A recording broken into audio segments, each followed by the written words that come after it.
উপস্থিত সকল লয়ারবৃন্দ, উপস্থিত এলাকাবাসী, সকল উপস্থিতিবৃন্দ, আসসালামু আলাইকুম। আমি তারেক বলছি, কেমন আছেন আপনারা? আলহামদুলিল্লাহ আলহামদুলিল্লাহ।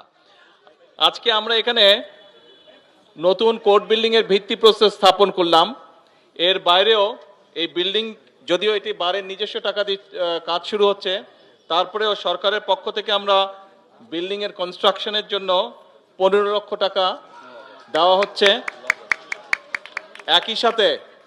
একই সাথে কোর্ট লাইব্রেরি যেটা আছে, লাইব্রেরির বইপত্র কেনার জন্য 3 লক্ষ টাকা বরাদ্দ করা হয়েছে, দেওয়া হচ্ছে, এবং মসজিদটির জন্য 5 লক্ষ টাকা এখানে দেওয়া হয়েছে।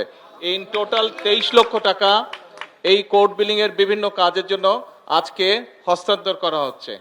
আমি বাসির সাহেবের কাছে এই কাগজগুলো সবগুলো হস্তান্তর করছি।